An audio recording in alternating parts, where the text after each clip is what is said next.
तू मुझसे भाग नहीं सकता। तू सिर्फ मेरा है। मुझे एक बच्चा दे दे, फिर तू जो बोलेगा वो मैं तुझे दे दूंगी। यह कहानी भानु नाम के एक रिक्शा चालक की है। वह अपने गांव से कुछ दूर शहर में दिन भर ऑटो चलाता था और रात को घर लौट जाता था। लेकिन एक दिन दोस्तों के साथ पार्टी करने के कारण उसे देर हो गई। गांव जाने का रास्ता एक सुनसान जंगल से होकर गुजरता था। रात के करीब 12:30 बजे भानु अपने ऑटो को चलाते हुए घर की ओर जा रहा था। तभी अचानक उसकी नजर पड़ी। उसने देखा कि सड़क किनारे एक बूढ़ी औरत खड़ी थी। भानु को लगा शायद कोई पैसेंजर होगी।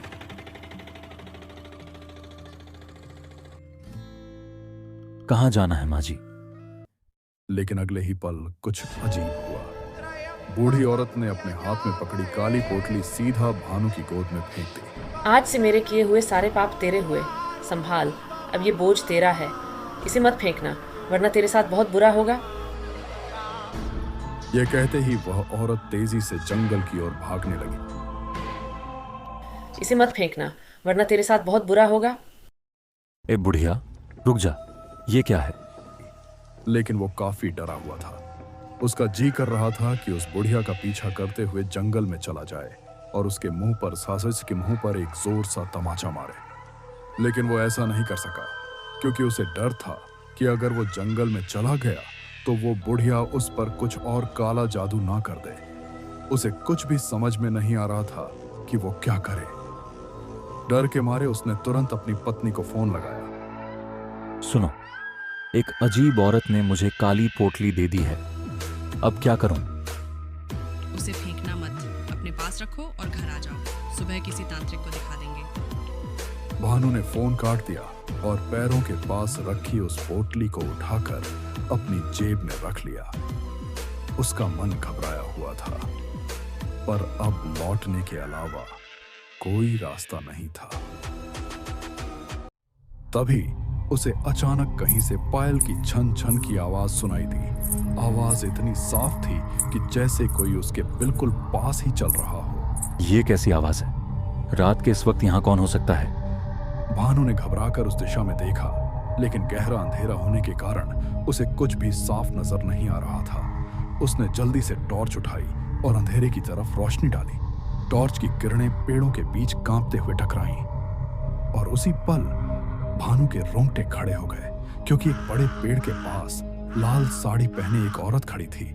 उस औरत की खूबसूरती ऐसी थी जैसे किसी अप्सरा को धरती पर उतार दिया गया हो। कोरा चेहरा, लंबे काले बाल, लाल होंठ और माथे पर चमकती लाल बिंदी। वह इतनी मोहक थी कि कोई भी उसे देखकर मोहित हो जाता। ये औरत, ये तो सच में बहुत खूबसूरत है। भानु की आंखें उस पर टिक गईं। वह बार बार चाहता कि काश वो औरत ओंठों में आकर बैठ जाए। उसकी नजरें उसके चेहरे से लेकर पांव तक घूम गईं और फिर भानु के शरीर में सिहरन दौड़ गई, क्योंकि उसने देखा कि उस औरत के पैर उल्टे थे। ये तो इंसान नहीं, चुड़ैल है। भानु की हालत खराब हो गई। वह औरत अब धीरे धीरे उसकी ओर बढ़ रही थी। उसकी चाल धीमी थी, मगर उसकी नजरें भानु को चीर रही थी। नहीं, मुझे भागना होगा। भानु ने तुरंत ऑटो स्टार्ट किया और गांव की ओर दौड़ा दिया। उसका दिल जोरों से धड़क रहा था, लेकिन जैसे ही उसने पीछे देखने के लिए रियर व्यू मिरर में नजर डाली, उसकी सांसें थम गईं। लाल साड़ी पहनी चुड़ैल उसके पीछे ही सड़क पर दौड़ रही थी। उसकी चाल इंसान जैसी नहीं, बल्कि अजीबो-गरीब और डरावनी थी। भानु ने ऑटो की रफ्तार और तेज कर दी। दूर हो जा, मेरा पीछा मत कर। कुछ देर बाद चुड़ैल पीछे छूट गई। भानु ने राहत की सांस ली और ऑटो की स्पीड धीरे धीरे कम कर दी। उसने सोचा कि शायद अब वो चुड़ैल उसका पीछा नहीं कर रही। लेकिन तभी ऑटो के अंदर से छन छन की वही पायल की आवाज गूंज उठी। भानु का खून जम गया। धीरे धीरे उसने कांपते हाथों से रियर व्यू मिरर में देखा और जो नजारा सामने था उसे देखकर उसके रोंगटे खड़े हो गए, क्योंकि पिछली सीट पर वही लाल साड़ी पहनी चुड़ैल बैठी थी। उसकी आंखें खून की तरह लाल थीं, होंठों पर खतरनाक मुस्कान और बाल चेहरे पर बिखरे हुए थे। भानु ने जैसे तैसे ब्रेक लगाया और ओमाटो रोक दिया। उसने तुरंत चाबी निकाली और रास्ते पर पागलों की तरह भागने लगा, लेकिन पीछे से चुड़ैल की आवाज गूंजी, भयानक और तू मुझसे भाग नहीं सकता, तू सिर्फ मेरा है। मुझे एक बच्चा दे दे, फिर तू जो बोलेगा वो मैं तुझे दे दूंगी। भानु बिना पीछे देखे दौड़ता रहा। उसकी सांसें तेज थीं, दिल बाहर निकलने को था।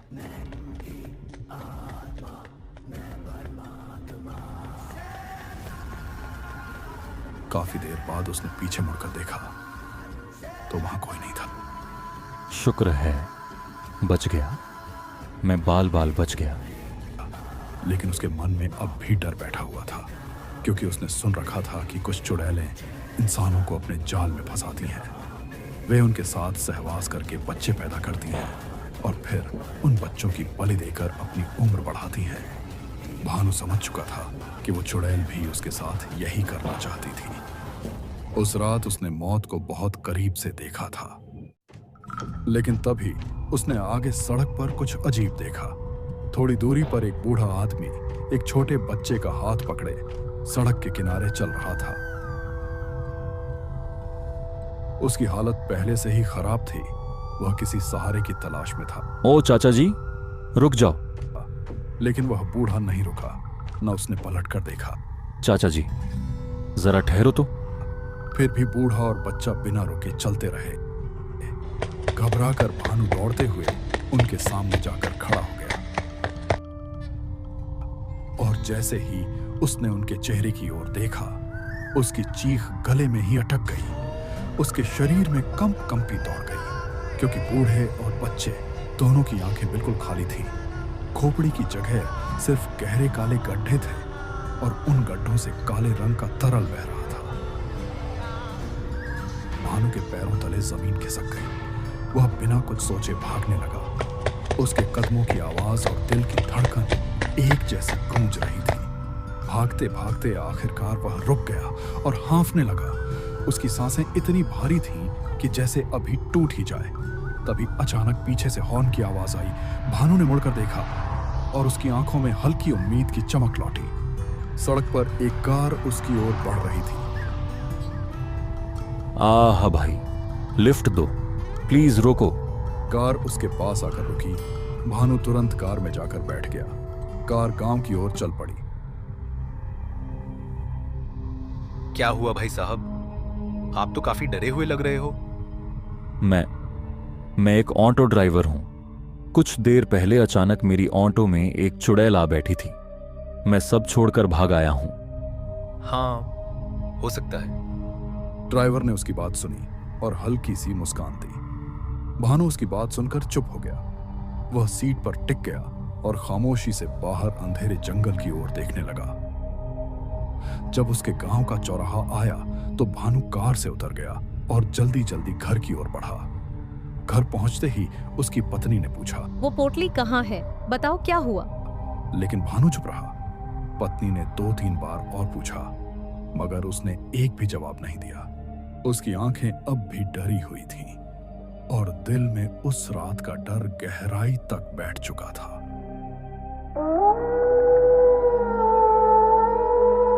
अगली सुबह भानु भारी कदमों से गांव के बस स्टॉप की तरफ निकला। उसके चेहरे पर अब भी पिछली रात का डर साफ झलक रहा था। तभी उसे पास ही खड़े कुछ आदमियों की बातचीत सुनाई दी। सुना तुमने? कल रात यहाँ से करीब 2 किलोमीटर दूर एक खौफनाक कार एक्सीडेंट हुआ। ये सुनते ही भानु के सीने में अचानक जैसे किसी ने बर्फ भर दिया हो। उसकी सांसें तेज हो गईं। भाई साहब, वो कार कौन सी थी? वो एक काले रंग की मारुति कार थी। भानु की आंखें अचानक फैल गईं। उसका पूरा शरीर पसीने से भीग गया, क्योंकि वो कार वही कार थी जिसमें पिछली रात वह बैठा था। कुछ पल के लिए उसे उस मुस्कुराते ड्राइवर का चेहरा याद आया। वो साधारण सा आदमी जिसने उसे अपने साथ बैठाकर खतरे से बचाया था।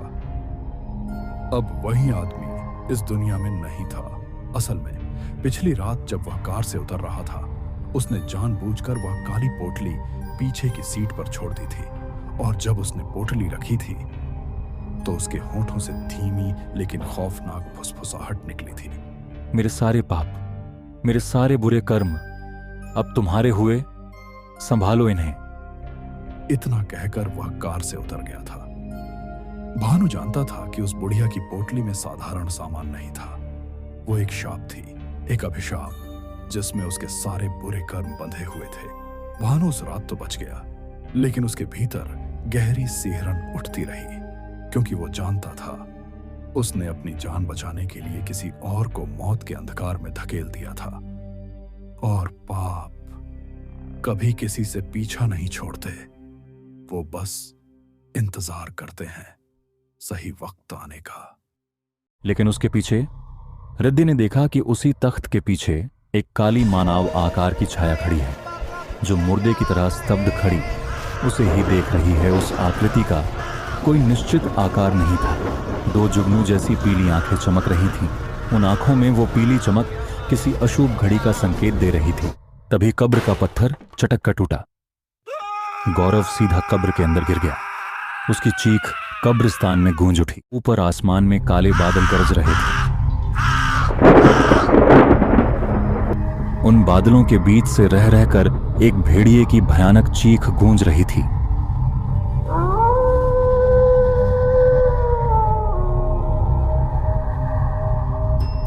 जैसे कोई जंगल के सन्नाटे को चीर रहा हो। हर बार जब बिजली चमकती, नीचे फैला काले पेड़ों से भरा घना जंगल एक पल के लिए ऐसे चमक उठता मानो कोई आत्मा जाग रही हो। जंगल की छाया डरावनी और जीवित लगने लगी थी। इसी सन्नाटे को चीरती हुई एक काली रंग की एसयूवी हाईवे पर दौड़ रही थी। कार के चमचमाते अलॉय व्हील्स गोल गोल घूमते हुए एक अनजान मंजिल की ओर जा रहे थे। हेडलाइट्स की रोशनी जैसे किसी भूली हुई कहानी को उजागर कर रही थी। ड्राइवर सीट पर था रणवीर, शांत और गंभीर चेहरा, जैसे कुछ छुपा रहा हो। उसके बगल में थी सिया, उसकी गर्लफ्रेंड, जो हर कुछ मिनट में मोबाइल का जीपीएस चेक कर रही थी। पीछे की सीट पर 3 लोग बैठे थे, गौरव और रोहन, रणवीर के पुराने दोस्त, जो हंसी मजाक में उलझे हुए थे, और उनके साथ ही अनवी, सिया की बेस्ट फ्रेंड, जो कार की खिड़की से बाहर उस डरावने जंगल को घूर रही थी। सभी शहर से बहुत दूर एक ट्रिप पर निकले थे। यह कोई आम यात्रा नहीं थी। यह थी एक ऐसी अंतिम यात्रा जहां पीछे सिर्फ अतीत की परछाइयां थीं और आगे सिर्फ अंधेरा। राजमार्ग पर कोई दूसरी गाड़ी नहीं थी। रणवीर बिना ब्रेक के 150 किलोमीटर प्रति घंटे की रफ्तार से जंगल की ओर बढ़ रहा था। उसे नहीं पता था कि उसकी मंजिल कोई जगह नहीं, बल्कि एक भयानक राज था जिसे वो अनजाने में जगा रहा था। कार अब गहरे जंगल में घुस चुकी थी। तेज हवाओं और टूटते पत्तों के बीच रणवीर गाड़ी को पूरी स्पीड में चला रहा था। तभी अचानक कार के सामने एक बूढ़ा आदमी आकर खड़ा हो जाता है। रणवीर घबराकर जोर से ब्रेक लगाता है। गाड़ी चीखती हुई रुकती है। सब लोग सामने झुक जाते हैं। कार की हेडलाइट्स में अचानक दिखाई देता है एक झुका हुआ बूढ़ा सा आदमी, जिसके उलझे हुए काले बाल कंधों तक फैले हैं। उसने काले मैले कुचैले कपड़े पहन रखे हैं और उसकी लंबी जटाझूट जैसी दाढ़ी हवा में कांप रही है। उसकी लाल सी चमकती आंखें सीधे रणवीर को घूर रही हैं, जैसे उसकी आत्मा को ही देख लेना चाहती हो। क्या कर रहे हो रणवीर? सीधा किसी को उड़ा ही देते। मैंने देखा ही नहीं यार, ये आया कहाँ से? भाई ब्रेक टाइम पे ना लगे तो बाबा टाइम से ऊपर चला जाता। चलो देखते हैं ये बाबा कौन सी मिस्ट्री लेकर आया है।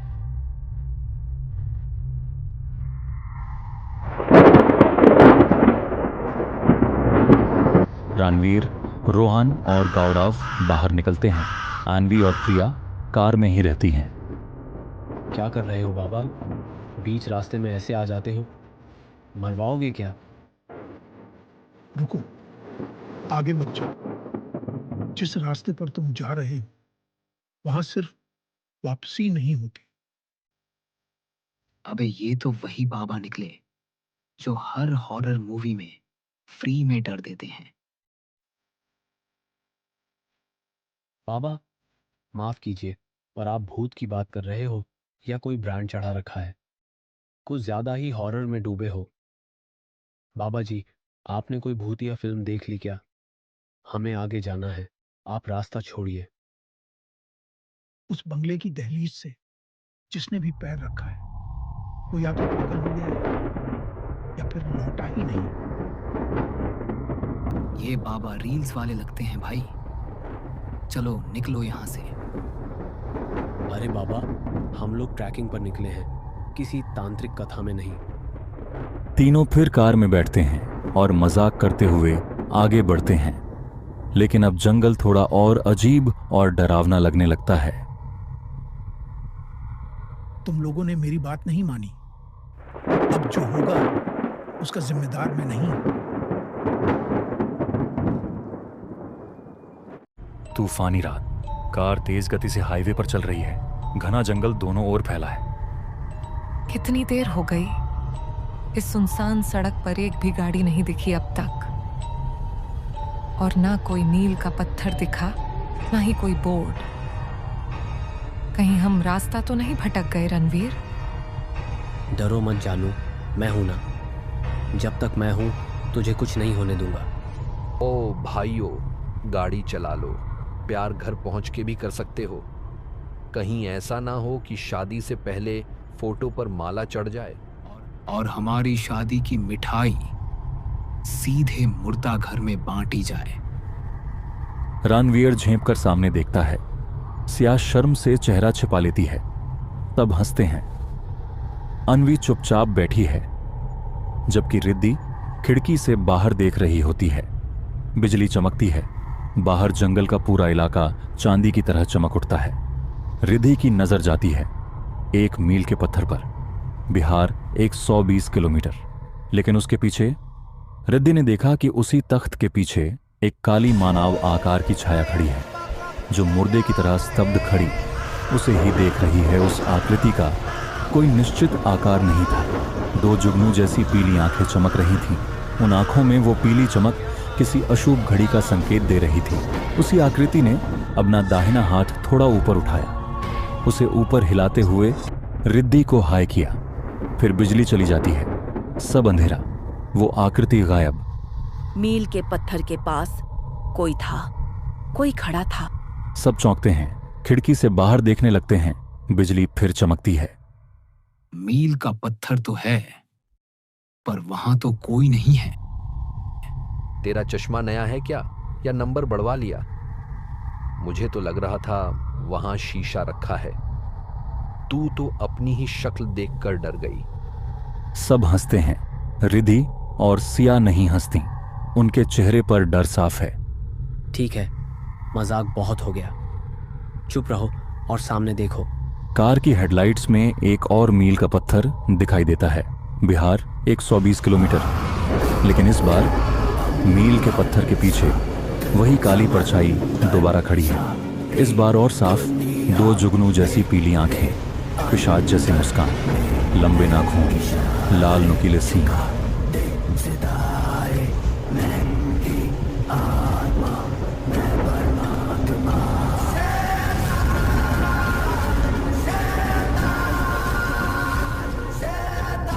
हाल बा बच्चा लोग, तोहार सबके स्वागत बा हमरा बिहार के छलावा वाला जंगल में।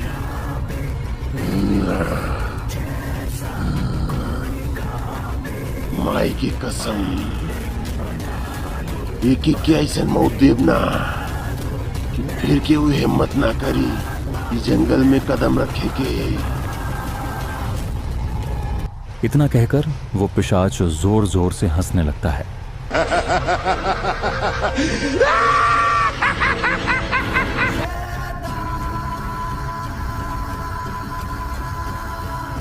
सिया ने अपने साइड मिरर में देखा। उसे पीछे बिहार का मील का पत्थर नजर आया और उसके ठीक बगल में एक काली आकृति जो कंधे उचकाकर ठंडी हंसी हंस रही थी। पर अगले ही पल कार एक नीची ढलान पर उतर गई और वो आकृति जो अब किसी काले जानवर जैसी परछाई लग रही थी, मिरर से गायब हो चुकी थी। कार की पीली हेडलाइटें अंधेरे को चीरती हुई आगे बढ़ती जा रही थीं। लेकिन जैसे जैसे कार चलती, पीछे से अंधेरा रास्ता जैसे निगलता चला आ रहा था। पूरा राजमार्ग अब किसी भूतिया स्याही से ढका लग रहा था। रणवीर कार चला रहा था। उसने दूर से एक स्पीड ब्रेकर देखा तो उसने पहले से ही कार की रफ्तार कम कर दी। कार के स्पीडोमीटर पर गति जो 100 से अधिक थी, धीरे धीरे घटकर 20 तक आ गई। कार स्पीड ब्रेकर के पास पहुंच चुकी थी। फिर सभी लोगों ने कार के बाईं ओर देखा। मूसलाधार बारिश में एक बुरी औरत अपने सिर पर लकड़ियां ढोती हुई दिखाई दी। उसने सफेद साड़ी और सफेद ब्लाउज पहन रखा था। रणवीर सहित सभी लोग स्तब्ध होकर उस महिला को देखने लगे और फिर कार तेजी से आगे बढ़ गई। लगभग 2 मिनट बीते ही होंगे कि फिर से एक स्पीड ब्रेकर सामने आ गया। कार की गति धीमी हुई और तभी सबकी निगाह फिर से कार के बाईं ओर गई। इस बार भी एक महिला दिखाई दी जो मूसलाधार बारिश में अपने सिर पर लकड़ियां ढो रही थी। उसने लाल साड़ी और लाल ब्लाउज पहन रखा था। कार महिला को पीछे छोड़कर तेजी से आगे बढ़ गई। हे भगवान, इतनी तेज बारिश में भी ये महिला लकड़ियां ढो रही है। कुछ ही पल बाद एक और स्पीड ब्रेकर आया और सभी ने एक बार फिर बाईं ओर देखा। इस बार एक 18 वर्ष की लड़की थी जिसकी पीठ उनकी ओर थी। उसके सिर पर भी लकड़ियों की एक गड्डी थी। कार तेजी से आगे निकल गई और वह लड़की भी पीछे छूट गई। लगता है वो बुढ़िया, ये औरत और ये लड़की तीनों एक ही घर की हैं। पर वह नहीं जानता था कि यह कोई आम महिलाएं नहीं थीं, बल्कि एक ही छलावे के 3 अलग अलग रूप थे। वे तीनों औरतें अब एक ही स्थान पर खड़ी थीं, जहां से रणवीर की कार उन्हें पीछे छोड़कर जा चुकी थी। उनके चेहरे डर से भी ज्यादा भयानक थे, मानो सड़ी हुई लाश, पीले और नीले पड़े चेहरे, डायन जैसी लंबी नाकें और सफेद आंखें जिनमें तैरता हुआ एक काला धब्बा था।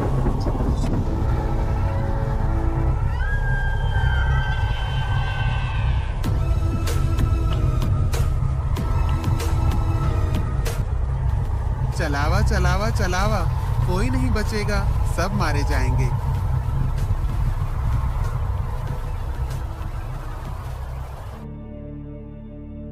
राजमार्ग के किनारे एक घना हरा भरा पेड़ खड़ा था। उस पेड़ की एक मोटी शाखा पर एक अजीब सी काली आकृति बैठी थी, जिसके पैर शाखा से नीचे लटक रहे थे।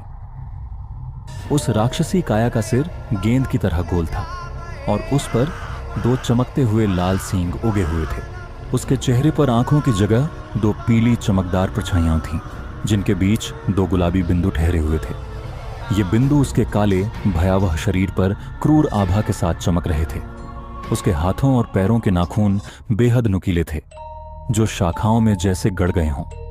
उसकी गर्दन चुड़ैल की तरह लंबी और टेढ़ी थी और वह अपनी डरावनी पीली आंखों से सड़क की ओर टकटकी लगाए मुस्कुरा रहा था। वह नीचे राजमार्ग पर दौड़ती हुई 4 पहिया कार को अपनी ओर आते हुए देख रहा था। उसकी मुस्कान में कोई साधारण शरारत नहीं थी, वह धोखेबाज छलावा था, एक मायावी अस्तित्व। अचानक हाईवे पर चलती कार का एक टायर भयंकर आवाज के साथ फट गया, पटाक, जिससे कड़कड़ाहट सी गूंज उठी। रणवीर ने सावधानी से कार की गति कम की और किसी भी अनहोनी से बचते हुए उसे सड़क के किनारे उसी पेड़ के नीचे रोक दिया। पेड़ की शाखा पर बैठा वह जादुई छलावा अपनी कोहनी पेड़ की टहनी पर टिकाते हुए मुस्कुराया और धीरे से बोला, तुम्हें बाहर आना होगा, बारिश अब रुकनी चाहिए। जैसे ही उसने ये शब्द कहे, वह आकृति आसमान की ओर देखने लगी। उसकी पीली चमकती अमानवीय आंखें इधर उधर घूमी और अगले ही पल बारिश अचानक थम गई। ओहो, बारिश भी रुक गई। अब तो सफर रोमांचक होगा। जैसे ही सबने कार से बाहर कदम रखा, उनकी नजर कार के दाहिने टायर पर गई। टायर पूरी तरह पंचर था। किसी के पास मैकेनिक का नंबर है? मुझे कुछ अच्छा महसूस नहीं हो रहा। रणवीर ने तुरंत अपना फोन निकाला, लेकिन हैरानी की बात, नेटवर्क गायब था। एक एक कर सबने अपने फोन चेक किए, किसी के भी फोन में सिग्नल नहीं था। ये क्या मजाक है? एक भी फोन में रेंज नहीं है। अब क्या करें? उसी पर पास की झाड़ियों के पार से एक धीमी शहनाई जैसी धुन सुनाई दी, जैसे किसी पुराने जमाने की शादी में बजती हो। ये शहनाई? सभी की निगाहें उस ओर घूमी जहां कुछ पल पहले सिर्फ अंधेरा था। अब वहां एक रोशनी से नहाई 2 मंजिला हवेली खड़ी थी। ये हवेली? अभी तो यहाँ कुछ भी नहीं था। क्या बात है? हवेली पहली बार देख रही हो क्या? ये मजाक का वक्त नहीं है गौरव। ये हवेली अचानक कहाँ से आ गई? मुझे बहुत अजीब लग रहा है। कुछ ठीक नहीं है। हमें वापस चलना चाहिए। हमारे पास कोई चॉइस नहीं है सिया। ना फोन काम कर रहा, ना कार चल सकती है। इस वक्त हमारे पास बस यही हवेली है। कुछ पल की खामोशी छा गई, फिर धीरे धीरे सब उस हवेली की ओर बढ़ने लगे। करीब 80 कदम की दूरी पर हवेली का भारी गेट अचानक अपने आप खुल गया। ना हवा चली थी, ना कोई दिखा, फिर भी लोहे का दरवाजा हिलते हुए खुल गया। दरवाजा अपने आप खुल गया? हवा से खुल गया होगा। चलिए अंदर देखते हैं क्या है। जैसे ही उन्होंने अंदर कदम रखा, एक ठंडी सी लहर उनके शरीर को छू गई, जैसे कोई उन्हें देख रहा हो, कहीं बहुत पास से। यहां कोई नहीं है। ये जगह बहुत अजीब लग रही है। अन्वी की नजर बगल की एक पुरानी लकड़ी की टेबल पर पड़ी। उस पर एक मोटी धूल जमी किताब रखी थी।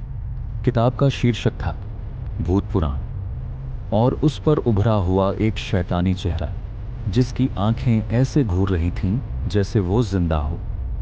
ये क्या है? भूत पुराण? उसने किताब उठाई और पहला पन्ना खोला। बाकी सब उसके चारों ओर आकर खड़े हो गए। गौरव, सिया, रणवीर, विकराल, सब। किताब के पहले पन्ने पर एक भयानक धुंधले चित्र के साथ लिखा था, छलावा भूत। छलावा, एक ऐसा भूत जो रूप बदलने में माहिर होता है। इसे सुनसान जगह पसंद है, जंगल, पहाड़, वीरान हवेलियां। ये बार बार एक ही व्यक्ति का रूप धरकर भ्रम में डालता है। छलावे से निकलने का एक ही उपाय है, किसी भगवान का नाम लेकर सच्चाई को पहचानो। सभी के चेहरों पर अब डर की झलक थी। किताब बंद होते ही एक अजीब सन्नाटा छा गया। अरे छोड़ो भी, यहाँ कोई छलावा वावा नहीं है। देखो, मैं तो अभी भगवान का नाम लेकर देखता हूँ। गौरव ने दोनों हाथ जोड़े, आंखें बंद की और कहा, जो महाकाल। और जैसे ही उसने आंखें खोलीं, उसका चेहरा एकदम अकड़ गया। उसकी आंखें अपनी जगह से बाहर निकलने लगीं। उसकी गर्दन झटके से पीछे चली गई। गौरव की बॉडी लकवाग्रस्त सी हो गई थी। गौरव, क्या हो रहा है? ये मजाक नहीं है, जल्दी सब भगवान का नाम लो। और जैसे ही सबने आंखें खोली, वे अब हवेली में नहीं थे। वो एक भयानक कब्रिस्तान के बीचों बीच खड़े थे। गौरव अब एक टूटी हुई कब्र पर खड़ा था। तभी कब्र का पत्थर चटक कर टूटा। गौरव सीधा कब्र के अंदर गिर गया। उसकी चीख कब्रिस्तान में गूंज उठी। ये छलावे का जाल है। वो तीनों, रणवीर, सिया और विकराल, गेट की ओर भागने लगे। कब्रों के किनारे की पत्थर की शिलाएं हिल रही थीं। तभी एक कब्र का ढक्कन अपने आप खुला। एक सड़ी गली लाश निकली और अन्वी का पैर पकड़ लिया। वो जमीन पर गिरी और लाश ने उसे कब्र में खींच लिया। चीख गूंजती रही और फिर सन्नाटा।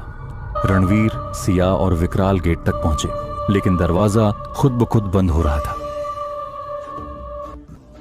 रणवीर लपका और बाहर निकल गया। सिया ने भी छलांग लगाई और बच गई, लेकिन विकराल पीछे रह गया। अचानक एक लंबा काला पंजों वाला हाथ दरवाजे से बाहर निकला और विकराल की कलाई पकड़ ली। रणवीर और सिया ने मुड़कर देखा। गेट के अंदर एक डरावनी आकृति खड़ी थी, विकृत चेहरा, तीखी मुस्कान। फिर उसने विकराल की पीठ में हाथ घुसाया और उसकी धड़कता हुआ दिल निकालकर बाहर खींच लिया और उसे चबाना शुरू कर दिया। लाल खून टपकता रहा। रणवीर ने कार की चाबी घुमाई, इंजन स्टार्ट हुआ, हेडलाइट जल गई। कार सेकंड गियर में तेजी से पीछे भागी। गेट पीछे छूटता गया, लेकिन उस गाड़ी की पीछे की साइड मिरर में सिया और रणवीर ने देखा अन्वी, गौरव और विकराल तीनों खड़े थे शून्य में, और फिर धूल बनकर बिखर गए। रणवीर अपने दोस्तों को खो चुका था। उन्हें लगा कि अब सब खत्म हो गया, वो बच गए। लेकिन ये जंगल अभी बहुत गहरा था और छलावा का असली राज अभी सामने आना बाकी था। आगे की कहानी देखने के लिए चैनल को जरूर सब्सक्राइब करें।